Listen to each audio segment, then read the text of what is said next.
Have you ever wondered if the struggles you face today were passed down emotionally, spiritually, or even financially? In today's episode, we're talking about breaking generational patterns and cycles that no longer serve the life that God is calling you to live. Whether it's trauma, limiting beliefs, or habits you inherited without realizing it, this conversation will help you identify them and begin to walk in freedom, purpose, and alignment. Today I have with me Gabriela Milian, a certified herbalist and relationship coach who specializes in helping women heal their ancestral wounds that often present themselves in the body. Welcome and thank you so much for being here today. Thank you for having me. All right, so before we get started, tell us a little bit more about yourself. Well, hi there. Thank you so much for inviting me.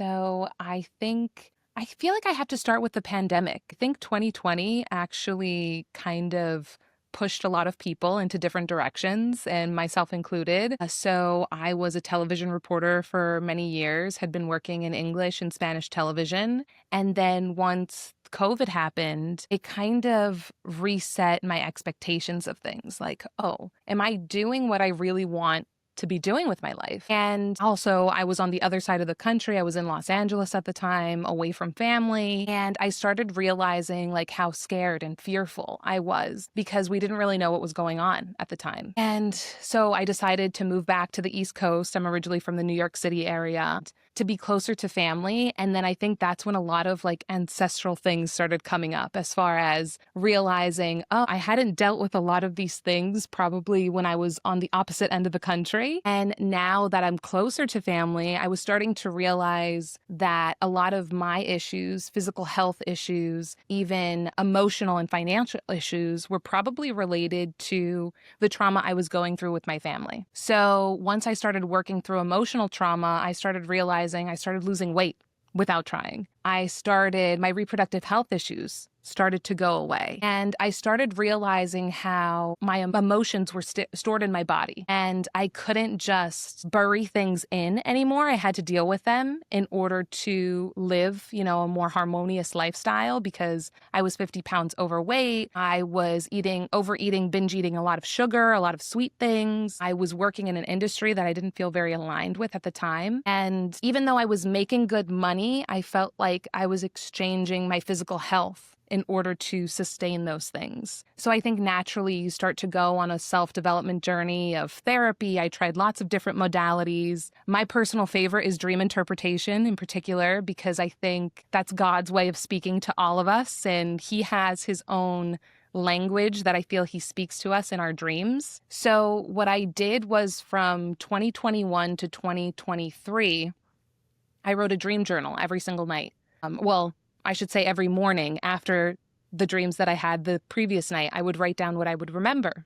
And then one day I decided I'm going to retype all of my dreams so that I have records of them. And I'm essentially going to create my own dream dictionary, because I started seeing different symbols pop up a lot. And for me, the symbols that kept coming up were certain people in my family. So I'm like, and once I started diving deeper and deeper into that, I started realizing, oh, God's trying to tell me something through the people in my family in my dreams. And that's when, soon after, lost 50 pounds, got married probably that same year. Wow. We finally live in, our dream house. We have a beautiful baby boy. And I started living much more, I felt, in line with my purpose, which I feel right now is to be a stay-at-home mom. Who knows what that might be in the future? But there was definitely a lot of fears before entering this chapter leading up to that. So that's probably the long way to say it, but that's how I ended up here today. I love it. And there's a lot to unpack with everything you said, because it is such an interesting topic for me. All of it, stuff that we're carrying that we don't even realize from our family members. The dream interpretation, I'm very into dream interpreting. And it's funny because my husband sort of doesn't believe in it. And I'm like, I show him the Bible. I'm like, Joseph, I'm like, it is biblical. It's a thing. And he's like, yeah, okay, kind of. But I'm very like, you said dream dictionary, and I used to go online and look up what does a polar bear mean, or whatever dream it was that I had. Sure. Yeah, no, so I love it. Okay, so let's start unpacking. Where do you want to start? Because I feel like all of it is so relevant. Do you want to start with dream interpretation or do you So, want dream to? interpretation, it's funny that you mentioned the polar bear example. I could start there Okay. because I feel like a lot of people think, a lot of people, when they would find out that I was really into it, would say, oh, I keep having this dream of, I keep losing my teeth in this dream. Like, what does Mm, that mean? Or what does this mean? And it's not always a one size fits all. It actually depends on the relationship that you have with these symbols. So, for example, I look at water as being something very calming, very relaxing. Like I love to take a bubble bath to, unwind from a busy week. But someone else might have had a traumatic experience with water. Maybe they mm, almost drowned in the ocean when they were 5 years old, and they look at water as being a mysterious, dark, powerful force. So I might be getting dreams with a lot of water and I have certain relationship with water, but you might be getting those dreams and you have a different relationship with water. So a lot of times it doesn't necessarily mean, okay, because you're having this dream, it means this. mm, Usually what I believe God is trying to say through your dreams is he's giving you symbols that you recognize. Because if he was giving you symbols that you didn't really recognize, you wouldn't really know how he's trying to speak to you. So I believe God's trying to speak to you through your dreams, through symbols. It's not direct language. He's not saying, hey, Brianda, you need to get up and do X, Y, and Z. Of course, there are instances, whether it's in the Bible or the different Abrahamic religions where God does say, hey, you need to get up and do X, Y, and Z. yeah. But for everyone, maybe a polar bear might mean something. I might think of a polar bear and think of, the Coca-Cola commercials and, oh, that polar bear was so cute. Or someone else might think of it as this, monstrous beast. So that's one thing with dream interpretation I like to tell people is when you're getting certain symbols, especially if you're getting the same symbols over and over again, they just look a little different. I would ask yourself, what kind of relationship do I have with this thing? Whether it's water, whether it's animals, whether it's family members. So for me, I started realizing that my grandfather comes to me in my dreams whenever I'm going through a time of uncertainty. So usually he'll come to me and say, hey, everything's okay. You're on the right path. Or my grandfather has come to me and said, hey,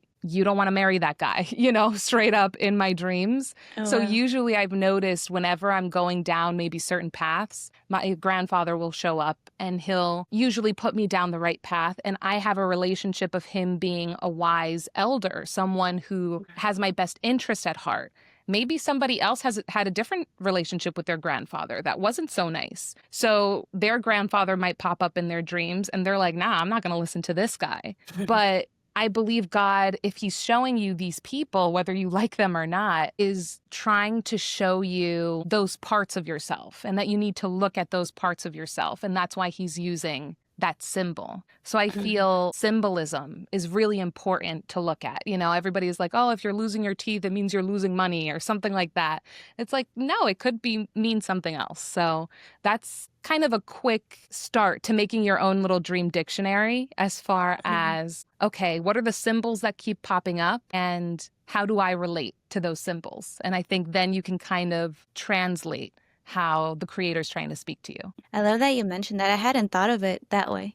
But I remember, I think in college, just when I was like the most into it, I would literally Google every dream. And there's a website, something like Dream Dictionary, I don't know, something. And that polar bear just came to mind because I remember that dream very specifically. Not the dream, but like the situation. And I looked up what it meant. And like you said, there it says it could mean this, it could mean this, or it could mean that. And usually I would just be like, okay, what am I going through right now? And what actually applies to me? And then I would take that. And at the time it was something like something along the lines of like you feel like you're being taken advantage of, so you need to stand up for yourself. And at the time I was in a relationship that wasn't really great for me, and so I took that as a sign and I was like, oh, I gotta break up with this person. That's what it means. And so yeah, I love that you're like, hey, don't just go by don't like just generalize it, personalize it, what are you currently going through.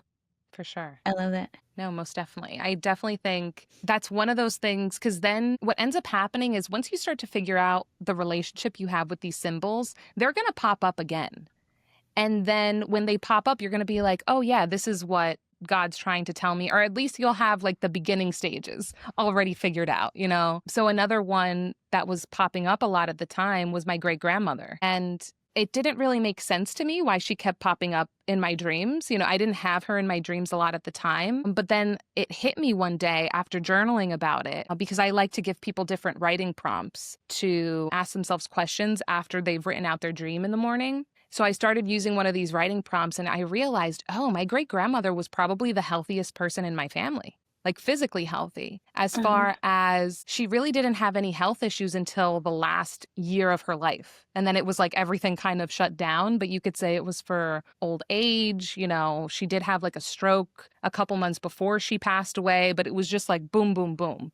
But up until 94 years old, she was walking, getting her groceries. She was walking to church. She was hanging out with her old lady friends, doing her thing Okay. literally until then. And I realized, "Huh, I think God's trying to tell me, like, you need to take some notes from this woman because she actually took better care of her health in her 90s than you do at 25." Wow. So that was kind of my slap in the face to realize, oh, yeah, how is it that my grandparents didn't outlive my great grandmothers, but they had more resources? And Mm. that's when I started getting into epigenetics, where trauma goes, how trauma is stored into the body. I really love, there's Dr. Gabor Mate. He talks a lot about this because he was a family pediatrician, like a family doctor. And then he switched his career to study trauma. And he was in trauma units throughout Canada, pretty much studying a lot of the Native Americans from Canada in particular and the things that the Canadian government put their tribes through, and seeing how all of these Indigenous people had the same types of health ailments. It wasn't genetic.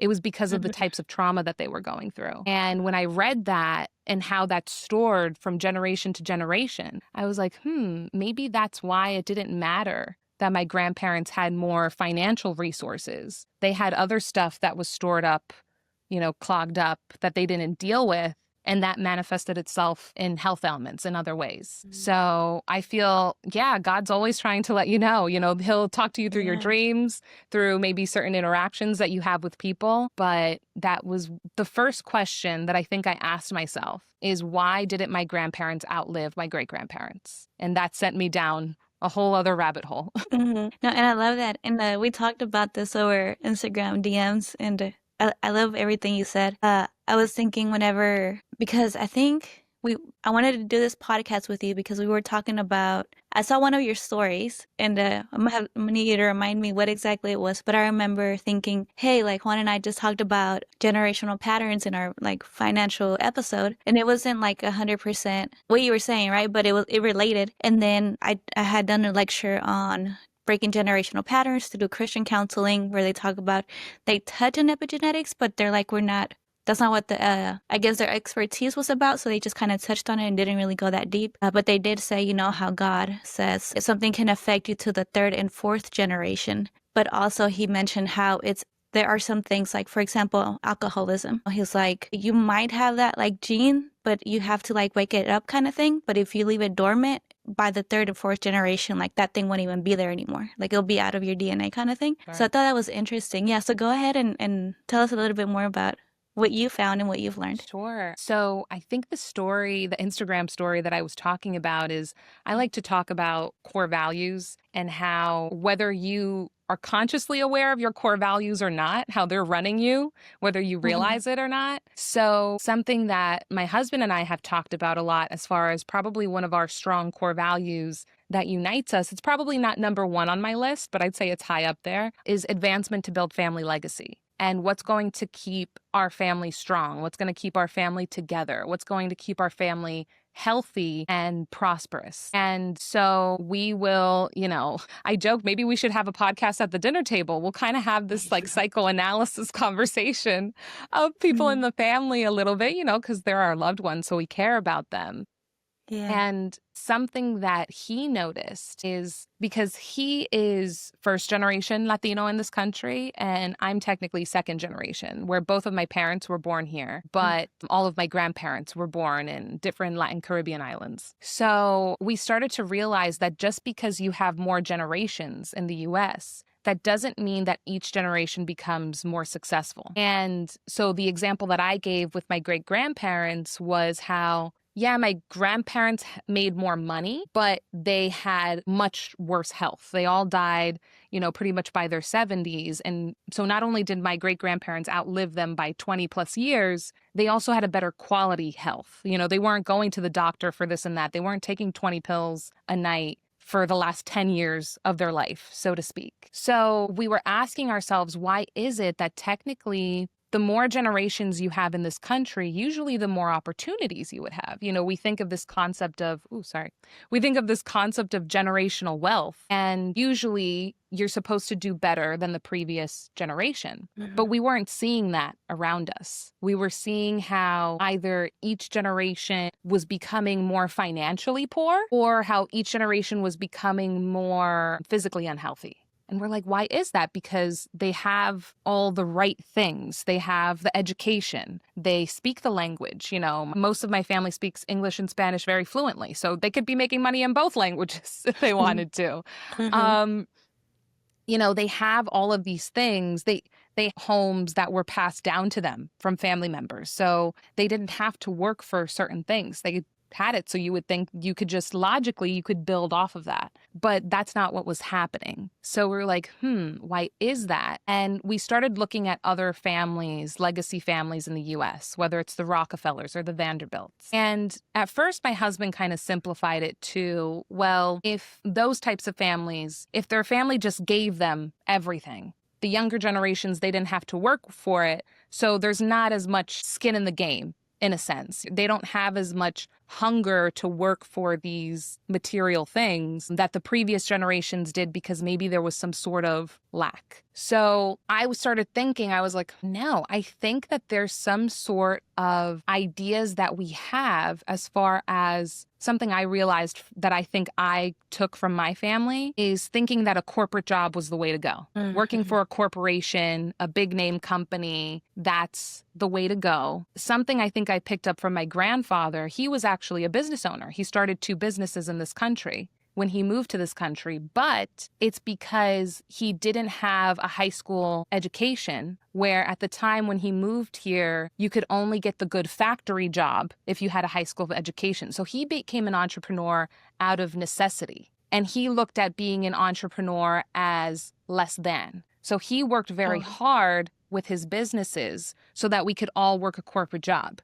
Well, I worked a couple of corporate jobs and I was miserable, and I had this belief of, I have to do it because I get the good benefits. I get this, I get the 4K, it's all automated. I don't have to think about anything. And, my grandfather told me I got to get this good job and education. Meanwhile, when I finally switched that mindset and started my own business or businesses, I made way more money than I did in corporate. I felt way more free. I had way more security. I had way more support because I was able to structure it in a way that made more sense for my lifestyle and my family. But I had to reprogram that belief of corporate's the way to go in order to reach prosperity because it didn't work for me. I wasn't getting there. It's like I kept hitting a wall. And not saying that that's not going to work for other people.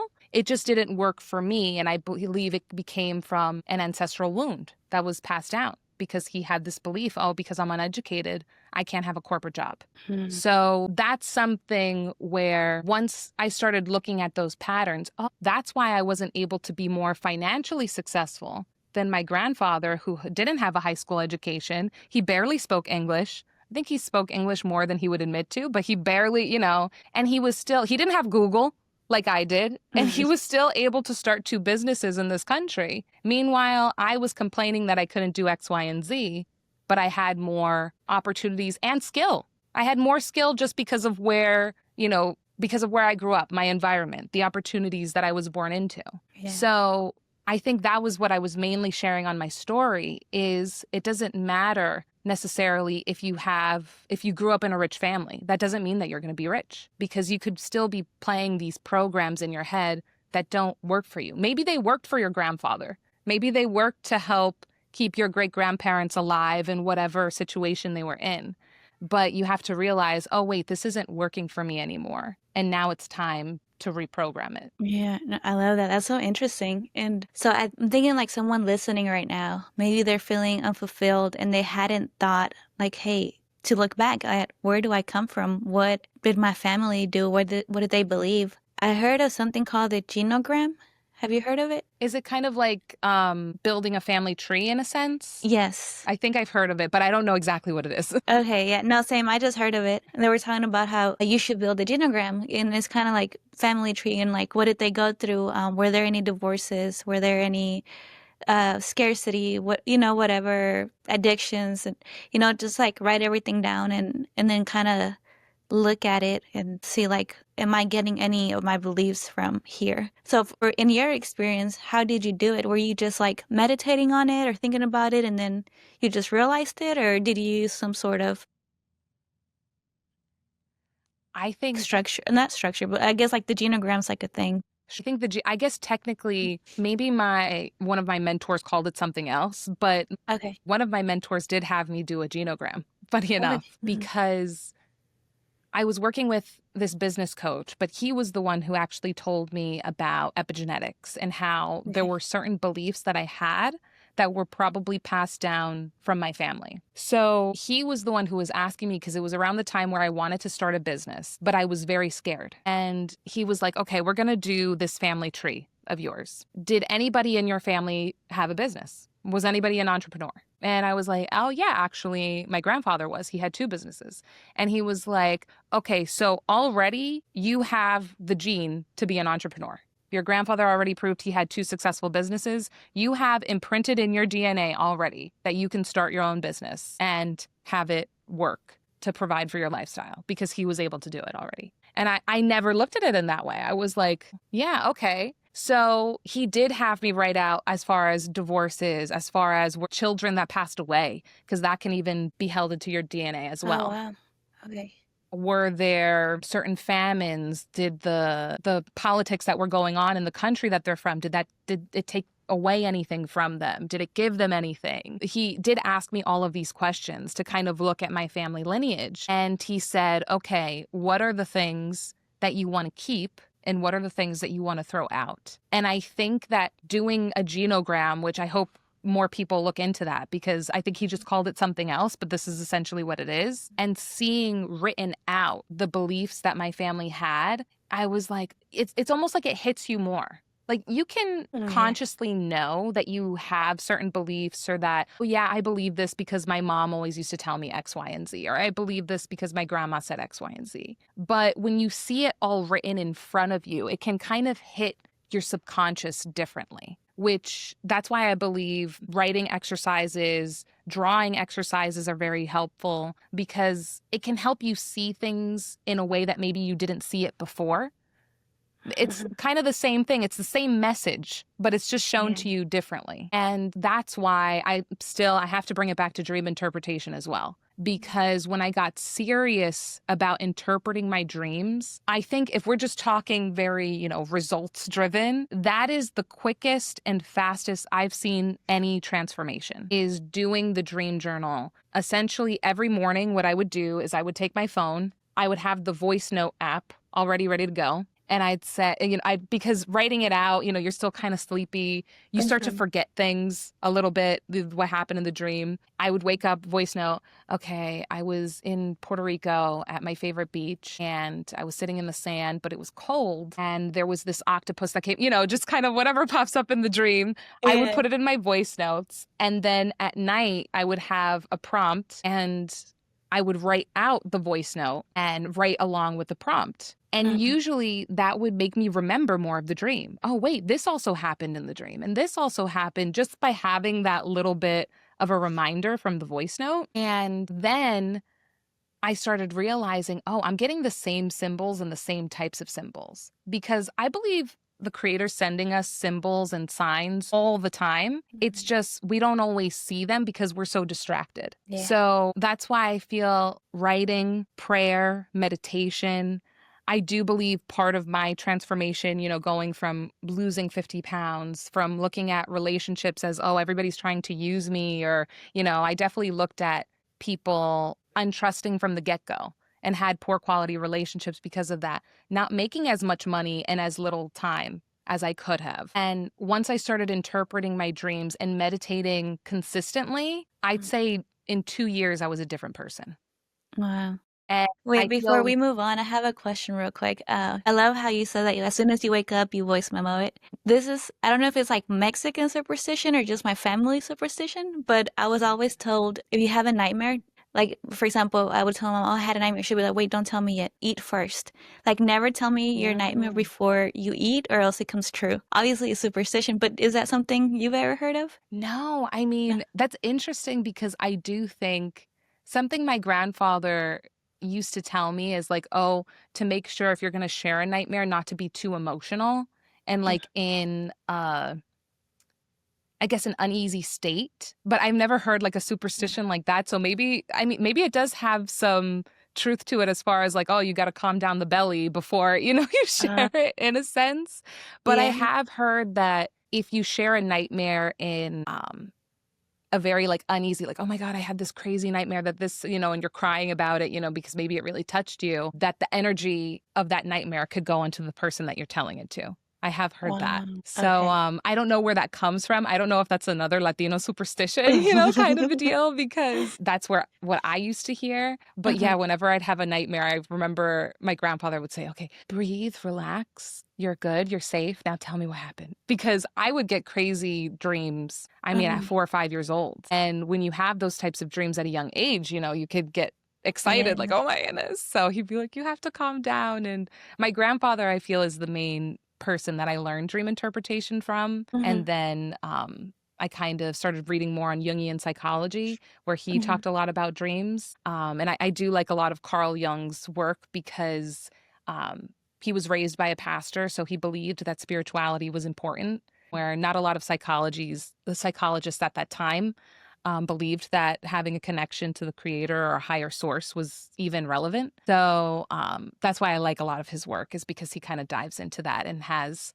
a Yeah. spiritual component to a lot of his beliefs. And that's where him and Freud would bump heads, right? Because Freud was like, it's all about sex. And he's like, no, spirituality. And Freud's like, no. Yeah. And he'd be like, oh, maybe sex is part of it, but it's not the whole story. So that's something that, yeah, I think Freud wanted Jung to continue his work, essentially, because Jung studied under Freud. And Jung was like, oh, I don't believe everything that you believe in. So I'm going to do my Yeah. own thing. And Mhm. that's kind of what happened with them. So I feel like Carl Jung, now I think a lot more people know his work. But at the time when he was alive, I think a lot of people denounced him.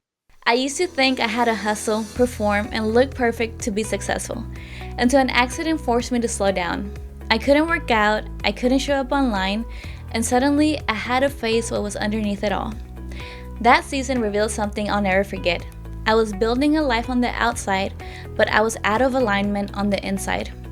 God used that pause to redirect me, from striving to serving, from vanity to value, and from burnout to true wellness. And now I help other women do the same.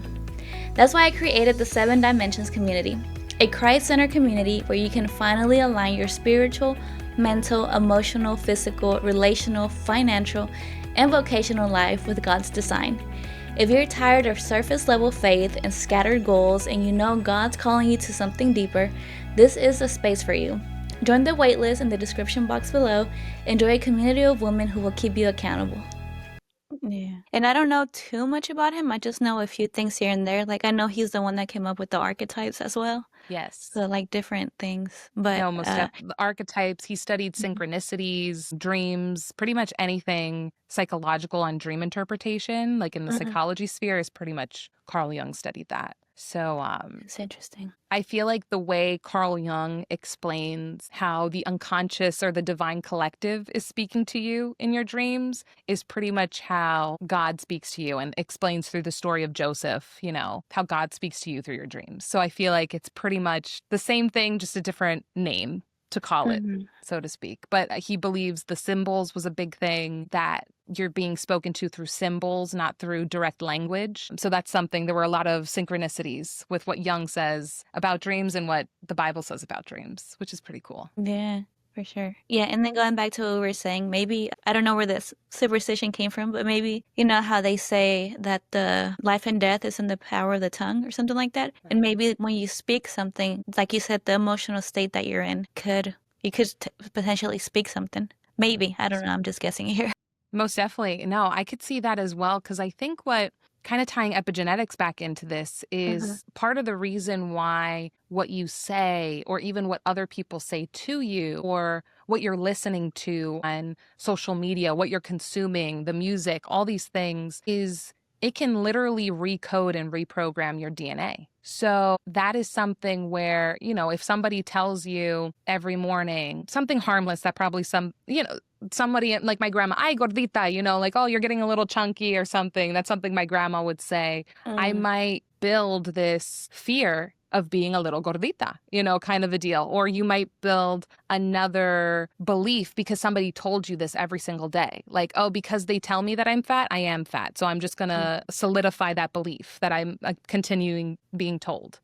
So everything, and actually there's a book by David Hawkins called Power versus Force. And he talks, I think in a chapter, essentially why in urban neighborhoods, why a lot of these people stay in low income, violent situations is because of the music that they're listening to, because it Yeah. reinforces the violent story of, killing, of sexual assault, of all of these different things. It talks about it.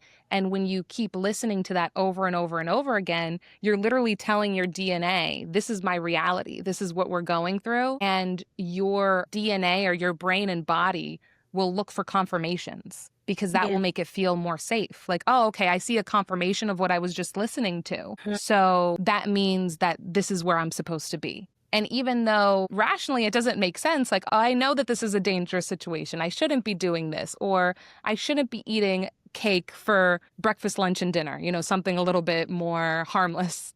Mhm. We know that these things are bad for us, but we continue to do it. And it's usually because we have something that's continuing to tell us this story of we deserve to be in that situation, or we're supposed to be in that situation, even when it doesn't make sense. Now that you're saying that, it made me think I heard someone say that you're not happy unless your outcome is what you expected. So they're like, why do some people not change, or why do some people keep repeating the same patterns? And it was like, because let's say, for example, let's go into relationships. I assume that all men are bad. So then if I'm with a guy that's a nice guy or a good guy, a good guy, I'm like, oh, he's too nice. And I'm not happy because he's not reinforcing my belief that all men are bad. Yeah. And so right now that you said that, it made me think of that. And because you wonder why do they stay stuck? And it's like a lot of times it's because they're not happy unless their belief is being confirmed. And if it's not, they're like, no, this doesn't feel right. I have to go find something that confirms my belief. Yeah. No, most definitely. It's definitely a comfortability thing. I Hmm. think people are,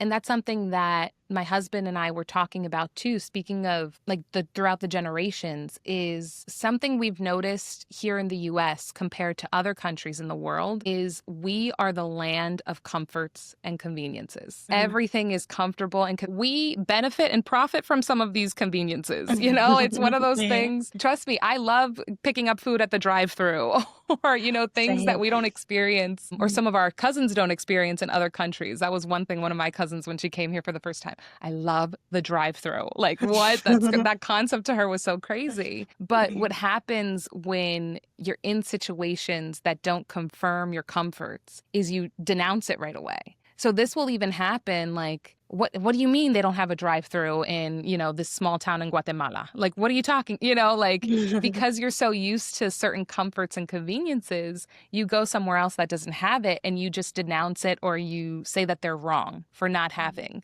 what you're used to. And I think this is one thing that, especially in the self-development world, we understand that our brain is really just a control center to help us survive. So it's not really there to help us thrive, to help us be happy, to help us feel fulfilled, and all of these, amazing feelings on the positive end of the spectrum. It's just meant to, keep your heart pounding, keep the blood flowing. And as long as that's good and we make it to the next day, that's all your brain cares about. Mhm. So when you see something that's confirming the stories that you already have within you out in the world, you're like, okay, the world is safe. The world is comfortable. That's good. Where once you see a different story, even if that story is going to serve you better and going to Yeah. give you a better life and give you the things that you really want, you'll still denounce it because it's still programmed in your DNA to not want it because it's not comfortable or familiar or safe. So Yeah. there's so many things as far as generational patterns. If your parents were telling you something or your grandparents were telling your parents, that's something that could still be coded in your DNA, even if you weren't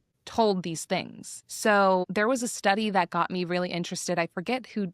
It was in Europe, and they were essentially studying these people who had crazy fears of trains, and they didn't understand why. They were like, this person has never even been on a train before. And eventually they tied all of their ancestors to different trains that went to the camps in Auschwitz during the Holocaust. And they were like, these people held on to a fear, like, oh, I have to stay away from the train or I'm going to die, essentially, because of Yeah. maybe some of their ancestors or people they knew were led to their death on a train. So this is something that I feel our body works a lot like like a computer. We can Hmm. program, we can reprogram a lot of different things, but you Yeah. definitely need a consistent connection to the creator to make that as Hmm. smooth and as good of a process as possible, because it's not comfortable. It's not necessarily difficult or complex transformation. I think people think to transform your life, to have a better lifestyle, it's these complex things that you have to learn, but you do have to be willing to be uncomfortable.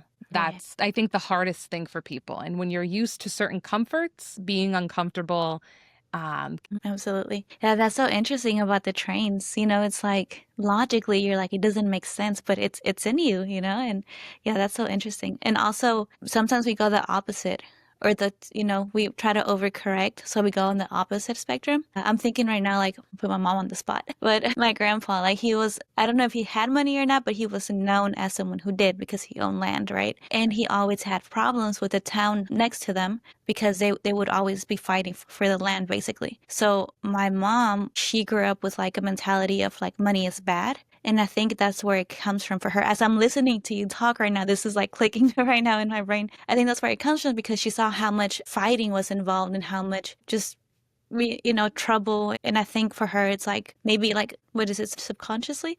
In her mind, she's probably like, I'm more peaceful if I don't have money or. And so she yeah. kind of had that mentality. And I struggle sometimes with money, because I go back and forth. I'm like, I want to build this business. And then I'm like, but I want to give it for free, and I'm Sure. like, right now, as I'm listening to you talk, I'm like thinking like this is probably where it comes from for us. Sometimes and a lot of things that she would do, I saw and I was like, I don't like that. So I overcorrected and went like the opposite end. And then I had to go do some healing and all that. But No, yeah. that makes total sense. I mean, I feel like a lot of immigrant families, whether you're Latino or even, I have a lot of Arab friends, from other parts of the world, there's always some dispute over land. I don't know what it is that everybody has, whether it happened a few generations ago or whether it's happening right now. I know some family members that this is a situation as we speak, but I won't Yeah. put them out on the spot yet. But it's one of those things where, especially when it tears up family dynamics, I think that's when things get imprinted even more. So, for your mom's example, since your grandfather was probably dealing with a lot of stress, with dealing with these issues with the land, naturally, he's dealing with stress. Maybe he's a little bit moodier and he's not being as nice. Maybe naturally sometimes people go to their vices when they're not being as nice as well. And so naturally, as a little girl, you see those things and like, oh my goodness, yeah, we have this money, but Papi's always stressed. Papi's always like, what's the point in having this money if he can't enjoy it? If he's moody and being mean all the time. So that actually makes a lot of like rational, logical sense. But then to hold on to that to the point where then you can't make money or not able to create an environment where money comes to you and money can sustain your lifestyle well and comfortably, to let that belief get in the way of that's when it becomes a problem. And I think that was something that when you look at the Vanderbilt legacy, this is a legacy that made lots of money with trains and oil here in in the US. But the latest Vanderbilt, Anderson Cooper, he's the news reporter anchor for CNN. He's a part of the Vanderbilt line. He has no money. I mean, he has the money he's making on CNN, but he has no generational family money because the family spent it all, Oh, essentially, wow. even though they owned railroads and oil and all this stuff. And he comes from this legacy family. you would think he'd have a little something. No, he's got to work for everything that he has. Yeah, maybe he has a few more connections than, you and I would, starting out in the media industry kind of a deal. But he does not have the billions of dollars that would probably equate to today that Cornelius Vanderbilt, his great, great, great, great, great grandfather, had. Probably what happened is there was a lot of drama that happened with the Vanderbilt family. There was a lot of, brothers fighting and wanting to take over the family business and all of these things. And I've seen it a lot with family businesses is it's not always a smooth transition. So Mhm. I feel like these programs that happen of looking at money a certain way, it magnifies when it's within the family. If you saw, the neighbor down the street, maybe they won the lottery and then they lost all their money the next day. You wouldn't necessarily pick up that program because you don't have that personal connection to them. But when you see your own mom and dad going through certain struggles and just because of the responsibilities that they have, I feel, when I talk to my husband about these different legacy families, that's what happened to the Vanderbilt family is, he was kind of like, oh, they were just spoiled brats, so they didn't want to work for it anymore. And I'm like, no, I think it probably just brought so much drama that in the end, you eventually don't want to touch it.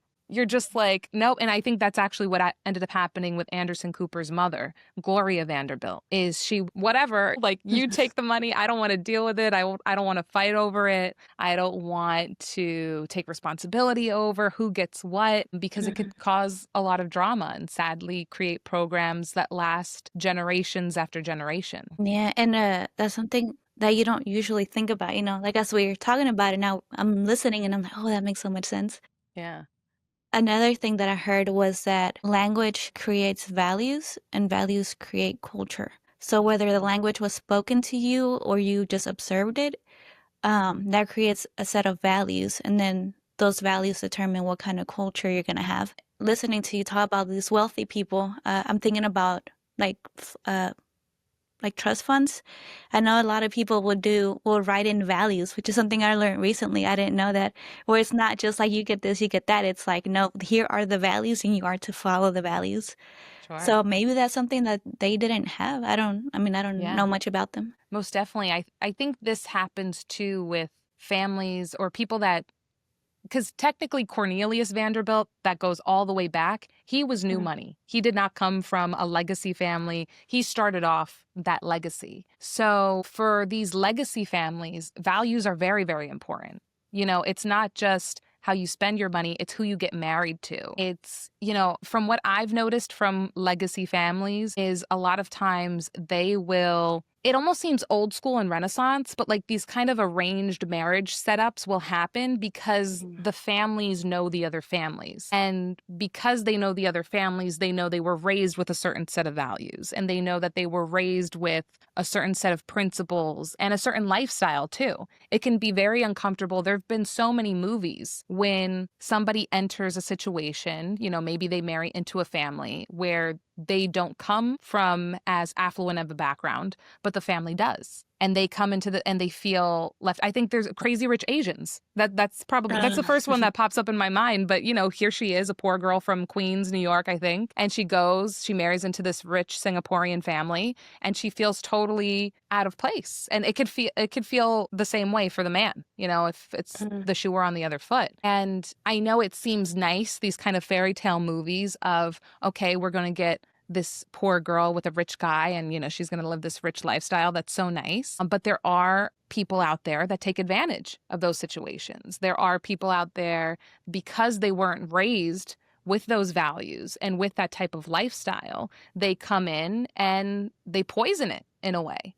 And so usually legacy families will make sure that they're connecting with other families that have a similar lifestyle because there's less of a likelihood of them trying to take everything because they already experienced this. They grew up with this is normal to them. It's not coming from, a poor person's programs of, oh my goodness, I've never experienced these riches. I need to take everything. So I understand, it might not seem nice or right or just for, these families only to target people that come from certain backgrounds and that grow up with a certain lifestyle, but it usually ends up protecting the integrity of the family in the long run. So there are lots of things that if advancement to build family legacy is a core value of yours and you want to see your legacy grow and prosper, there you have to be strategic in that sense of you have to put up barriers of protection, but also understand what you're protecting. What am I protecting? Am I protecting something that is standing on values? Or am I protecting a lot of, my grandma would say porqueria, like craziness kind of a deal, Right. Because Right. if you're protecting craziness, it's also just going to implode. Uh-huh. So, that you're going to have family issues in a different way. So I think that always having the creator as number one, no matter what that is really important if you're trying to break generational patterns, if you're trying to better yourself as an individual, because I do think as women, we really have to better ourselves in order to better our families. And we have to be that inspiration for them. I feel that that's part of what women do in a family system. I agree. But yeah, you have to be honest with yourself and where you come from. And I think kind of going back to the genogram and Mhm. looking at your family, where did I come from? What kind of beliefs do they have? Is that serving me? Is that helping me? Because some beliefs I feel like I have from my family that are supporting me, that are supporting my lifestyle and what I want. And I want to keep those and I want to protect those. Mhm. But I think a lot of people are letting their values run them, but they don't know what their values are Mm. or how they prioritize them. Yeah. Because I kind of said earlier, my husband and I, we share a core value of advancement to build family legacy, but I would say it's probably higher up on his list than it is for me. So him and I can have disputes because he prioritizes that more than I do. I'm willing to put it on the back burner for certain things because maybe my core value that's higher on the list is freedom. Having freedom of expression, having freedom to move around. Well, my husband doesn't care about freedom if it's going to ruin our legacy. Like Yeah. things like that. That's how you can kind of see things come up within romantic relationships and your family. Mhm. But at the end of the day, I think you will see whatever is being presented to yourself, God is putting that out there for a reason. And Mhm. it's up to you to take those tools and to use them the best that you can. Yeah, I agree. As I'm listening to you say that, I just remembered so I love counseling, right? So we did premarital counseling and we even did pre-baby counseling, which is, Oh. I don't know if it's like normally a thing, but premarital counselor, she had told us, she was like, I just had a couple come in here and we were doing premarital counseling at the time. She's like, and they asked for baby counseling, like, what do we need to know before we have a baby? And she's like, I had never done it. She's like, it was so interesting and I did it. So we're like, we're going to do that too when it's our time. And we did, when I was pregnant, we did it. And one of the things she told us to do was write down your values as a family. Like, who are you as a family? So for example, us, the Navas are fill in the blank. The Navas do fill in the blank. And she was like, have those values. Like, this is who I am. She was like, because whatever you come from, it doesn't define you. Like, you don't have to keep doing whatever it was that you didn't like, or you don't have to keep certain beliefs. She was like, you get to create your own. So she was like, sit down, think about what actually serves you and what actually serves your family and write those values down. No, that's really awesome because what I love about that is there's always going to be issues and problems that come your way that are going to test your values Yeah. too. So if you have this practice of knowing what your values are, knowing how you prioritize them, knowing, okay, this is probably more important to my husband and this is more important to me, then when those problems and issues inevitably arise because they're going to come up, Mhm. you're like, oh, okay, you know what? We're not going to go after this opportunity because it doesn't align with my values. You know what? We are going to go on this trip because I think it's going to reinforce our values of X, Y, and Z. It's actually when things pop up, whether they're good or bad, whatever opportunity, because Mhm. you have your values set, it doesn't shake you. Because I think a lot of people, because they don't have their values set and they feel they don't have almost like that internal support system, because when you understand your core values, you feel very rooted. You feel like, okay, this is how I live my life. I live my life by these principles. If somebody comes to me with something against those principles, I'm not going to follow it. Where it makes it very easy. Where if you're going around and you don't really know what your principles are, it's kind of like, that sounds interesting. I'll test it out. And there's nothing wrong with being curious, but curiosity without a stable foundation can lead to very nasty situations, I think. Yeah. So, No, absolutely. I 100% agree. Yeah. Yeah, so for those listening, whenever you get a chance, sit down, do your genogram, write down your values. Yeah, because Sure. you get to decide who you are, or who your family's going to be, what's going to come from you. And I hear this a lot, it doesn't where you come from doesn't define you, it's where you're going or what you do. Or sometimes, they'll say if wealth didn't come from you, make or if you didn't come from wealth, make sure wealth comes from you. Things Yes. like that. Yeah, absolutely. That's So it. sorry, I derailed us a little bit No, no worries. with the nightmare and then the superstition. You were saying something else. Do you remember where you were going with it? You were talking about the voice notes, and then at night you write the Oh journal. yeah, how I was so I Mhm. guess I was going through kind of like the step-by-step process of how I used to interpret my dreams. Yeah, yeah, At yeah. that time, the voice notes were super helpful. And I think the reason why I love dream interpretation, there's so many different modalities. There's counseling. I did a lot of counseling as well, like for myself personally. And I feel like I was able to get a lot of healing through those different modalities. But what I love about dream interpretation in particular is that is coming from you and the creator. Mhm. It's not coming from any outside sources. I mean, honestly, the fact, if you really think about it, that we can just sleep and parts of our brain are off, but other parts are still on, and we still see these images while we're asleep. I mean, that's already like magical in a sense, Yeah, kind of a yeah, deal. absolutely. So the fact that that's happening is already amazing, is already kind of like out of this world supernatural. So when you're able to connect to that and you're able to decipher those symbols that are in your dream, you will be able to, some people say quantum leap, all this kind of stuff, but the types of changes and the rapidness you'll be able to, because it's coming from a higher source, is incredible. And I will say, though, I feel the reason why a lot of people don't use dream interpretation is because in order to get good at it, you have to be consistent. Yeah, Mm. kind of like with anything, but you Yeah. have to be consistent because if you're like, oh, okay, I'm going to interpret my dreams for a couple of days and then you don't do it again until next year or the following year, also the symbols might change. The symbols, your correlation or your associations to certain symbols might change. So it's almost like you kind of have to restart figuring out what your dream dictionary is. And I say dream dictionary because maybe you start writing down, oh, whenever I see my grandfather, that means that he's helping me choose the right path. Whenever I see my great grandmother, that means she's telling me, okay, I need to stop eating cake and I need to start eating healthier again this week. Whenever I see water, it's time for me to slow down and calm down. Maybe I've been a little too crazy this week. Like now you start to see symbols and know what God is directly trying to tell you. So I would say it's something that was hard for me to implement when I was doing a lot of coaching consistently with my clients because they didn't want to keep up with it. And I felt like the clients that took it the most seriously were also fellow therapists, psychologists, and coaches that were kind of in the same space. They took it Okay. seriously, but people who aren't in that space didn't take it quite as seriously, which is why it wasn't really a service that I offered as much or as many workshops on it. Maybe I'll start a workshop on it again soon, but I felt like people weren't getting the results because they weren't putting the work in. Mm. But I promise you, if you do a dream journal for a year, every morning just write the dreams that you had the night before, and you look back at it the following year, you will be like, I've got my next 10-year game plan. Boom. Like, thank you, God, for giving me the game plan. Like, this is like, it'll be Yeah. mapped out in front of you so well that it would be crazy for you not to follow what the creator has mapped out for you. I love that. And as I'm listening to you speak, I'm thinking like I used to be very into dreams, and as this past few years I haven't. I'm just, I have a dream and I'm kind of like, oh, I wonder what it means, kind of thing, and I don't really look into it.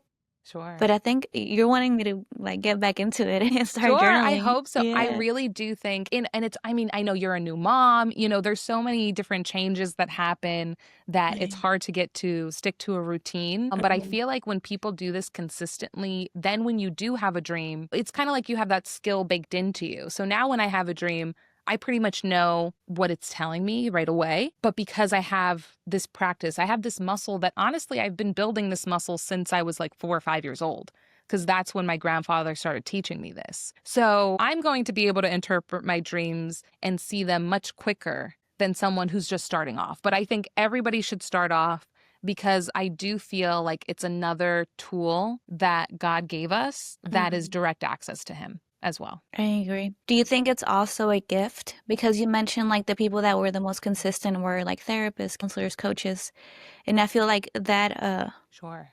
that category it's like a gift within itself. Like I feel like people who Sure. have the gift to be a coach, a counselor, a therapist, they have certain like similar gifts that other people don't have. So do you Sure. think maybe that's also why it was like dream interpretation falls into that as well? I do think so. I do feel like everybody has spiritual gifts that are Hmm. usually aligned with the five senses. So I do feel dream interpretation is a tool everyone can use. But I Hmm. have noticed that people who are a little bit more spiritually gifted, in the sense that they have some foresight, they're usually able to have lucid dreams a lot more easily. So they're usually able to control the dream, like where they're in the dream. And, somebody was telling me when I was helping them interpret their own dreams, because I don't interpret people's dreams, I just help them to interpret their dreams. She was like, yeah, I was at the sink and I turned off the faucet because the noise was annoying me. And I was like, whoa, wait, you turned off the faucet or somebody in your dream did? Because I was like, oh, okay, you're controlling the dream. And this was something that this woman didn't realize she had this gift, because lucid dreaming is very difficult. And usually it's people who have certain spiritual gifts who are able to be in the dream and turn off the faucet, or they'll be driving in one direction and be like, I realized I was driving towards a fire, so I turned right to get away from it. Being able to control your dreams usually shows that you have spiritual gifts that God's trying to maybe wake you up to. That's what I believe. But I do think it's not about being more spiritually gifted than the other as far as using the tool. I think just with anything, the more you use the tool, the better you'll get at using it. But lucid dreaming is usually, I've seen from like gifted people in a sense. And I don't know. Usually later on, they have other gifts as far as they're like, you know what, the creator usually gives me warnings through different images or gives me warnings through sounds. They might hear something, kind of a deal. So I do believe that's something that we're given, and it's up to us to make sure that that's the gift that God wants us to continue to build to figure that out. But no, dreams, I think everybody should use it. Yeah, absolutely. Yeah, and I think how you said it's not that someone's more gifted. I think it's not that someone's more gifted. I think it's just we're gifted in different areas. I Yes. think because the Bible says that the Holy Spirit gives everybody gifts according to their ability, and prophecy is one of the gifts. So I think this falls under prophecy. Sure. And I don't know much about lucid dreams, but I think what I've heard, and you tell me if I'm wrong, I've heard people say never let the people in your dream know that you're dreaming. Mm, They say like that's very dangerous. Have you heard sure. of that? I've heard of this, and I think the reason why is because what people believe in the science and psychological realm is that when you are dreaming, you are visiting different realms and dimensions. Mm. So you might be talking to different entities that are not with the light, so to speak, that are not Okay. with the creator 100%. So they say to be careful because you're in these different dimensions. But also, I have a feeling that part of the reason why people are giving warnings to not talk to these other entities is sometimes these entities actually enlighten you to something. So it might also be to cover or censor information as Mm. well. Because I've also heard that when people do talk to people in their dreams, that Mhm. this entity, whatever it might be, is it human? Is it not? Is it just hallucinating colors in our heads? Who knows? Usually will open up and tell them about something that is either helpful or could be potentially dangerous. I've heard of these situations. It hasn't happened to me, but people have said, I did talk to a being that was in my dream, and I do believe that it saved me from a scary situation. So I've heard both good and bad things Yeah. about it, but I think with anything, you have to use discernment. There are definitely times where I've been in dreams and there are imposters in the dream. So, like, What does sometimes that I mean? think I was saying earlier how, like, for example, I see my grandfather a lot in my dreams. Or, well, not a lot. I see him when I'm going through a time of uncertainty. So sometimes I'll have dreams where it will be someone posing as my grandfather, but I know it's not him. And I'll literally tell other family members, that's not him. That's like, like I'll have these Oh. dreams, and it's not often, but to also be careful and really, yeah, I know you're dreaming, so it's like hard, but to pay attention to the things that approach you because it might be an imposter as well. Yeah. It might be an imposter trying to feed you information that's not helpful to you. Mhm. So that's something that I used to notice. And usually I was able to catch it right away, but the other family members in my dream didn't. And I was always trying to protect them. So maybe that was a sign of that there was an imposter in my real life every day that I needed to watch out for, that I needed to monitor. And maybe that was really what God was trying to tell me. But I tell people to be careful when you're talking to other, I say they're beings because who knows if they're human or not. They could be Right, demonic yeah. spirits, they could be lots of different things. Yeah. But that's where you have to be careful. But I feel like people usually have a certain level of discernment that they know if something that's coming to them is Mhm. scary or not. Yeah. Yeah. Yeah, this is so interesting. I love this conversation. Yeah, no, I honestly, I could talk about this all day, but I know we have our babies to get to. Yes. Okay, real quick, I don't know if you have Sure. time, but before we go, I just wanted you to tell the story real quick of the lady who was craving creamy things. I thought that was so interesting Oh, because maybe people who are trying to lose weight, they haven't thought like, does this have anything to do with my past, like generational past? So would right. you share that story real quick before we go? Most definitely. So I had a client who she was born in the US, but her family's from South America. And she was eating pretty much pasta with Alfredo sauce for like lunch and dinner every day. For when I started working with her, she said she had been doing this already for over 8 months. So it was something that was sort of like activated in her. It wasn't like she had been doing this her Mm, entire life. And something that I was helping women with at the time was figuring out if their health issues were more hormonal or ancestral. And with her, we obviously knew that eating Alfredo pasta every day for lunch and dinner was not helping her in her weight loss journey and her health journey. So we started trying to dive deeper into why is this? I started making different affirmations for her to say every day, like,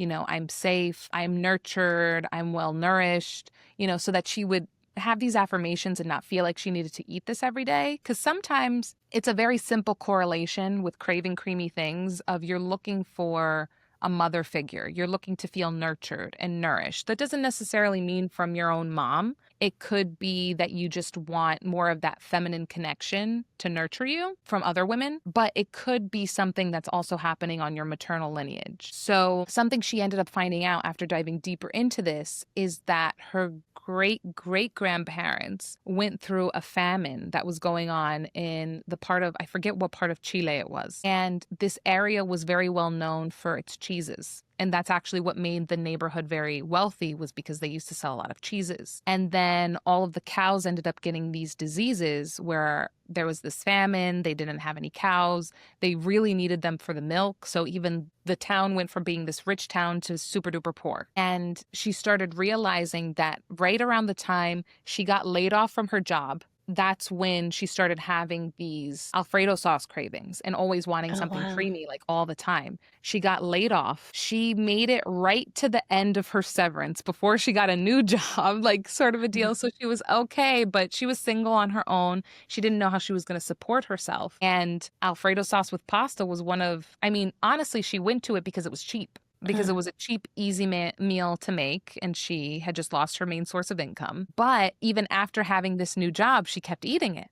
And she's like, I don't understand why I keep eating it. And now we believe it was because she had a genetic imprint from her family of this famine where she was always craving milk because she felt like if they didn't have milk nearby, that she was going to die. So sometimes you might have this fear in your DNA, but it takes something to activate it. I think you even mentioned alcoholism. Like they say, oh, mhm, that's genetic. But usually there's something that activates the gene. It's not just, it could lay dormant and then be gone after a couple of generations, be kind of, mhm. breeded out, so to speak. Yeah. But if you have a situation, a trauma, which for her it was losing her job, to Mhm. activate it, then you might notice these patterns. Oh, I didn't grow up eating cheese or Alfredo sauce all the time, but now I am. Like, why is this? And for her, we made the correlation to her family going through this famine. And so it's very interesting how these Yeah. traumas can kind of come up in your life.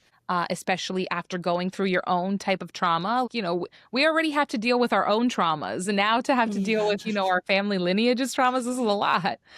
But it is something that I feel like it's not something to dig into just to harp on the past. I think it's something to understand yourself better, to understand your family members better so that you can have better relationships. Because ultimately, we are human. So I do feel that other human interactions and family and friendships are super important. And if you're Mhm. able to sustain that in a healthy, balanced way, everybody is going to benefit from it. Yeah, absolutely. Before we go, is there anything else you want to share? I know I could sit here with you and talk all day long too. No, this has been so fun because I Yeah. mean, dream interpretation, just anything that gets you more in line with the creator, more in line with yourself, be honest with yourself about things, even when it's hard, even when it's ugly, because the creator can handle it. I mean, that's really all I have to say. Yeah, I love it. Thank you so much. Thank you for making the time to be on the podcast on this episode. I know whoever's listening, I'm sure they're having these oh my God moments right now, thinking about their own, why do I do this? Why I've been wondering about this. So yeah, no, thank you so much for sharing with us. Of course. Well, I hope so. And if you guys want to talk about this more, feel free to hit me up on Instagram. I think honestly, my stories come up from just questions that are being asked. So I think somebody asked me that question that started off this conversation. So feel free to reach out. I'm always open in my DMs. Yeah, where can they find you? So you could follow me at the Gabriela Milian, which is just THE, my first and last name. Or I also have a podcast. I'm not as consistent as Miss Brianda here with her podcast. She's awesome with pretty much having a podcast every week. I don't know how you do it, especially with a new baby. Well, it's not every week, but I try. I mean, you do it way more consistently than I do. So I have a podcast called Western Woman Podcast that we also shoot here in this awesome studio. So eventually, maybe we'll have Miss Brianda on there as well. We'll have a Oh, conversation because I could that would talk be to you all honored. day. Same. All right. Well, thank you. And for those listening, if you liked it, like it. And if someone popped in your head, you're like, oh, this person needs to listen to this, share it. Share this episode with them. And I'll see you guys on the next one.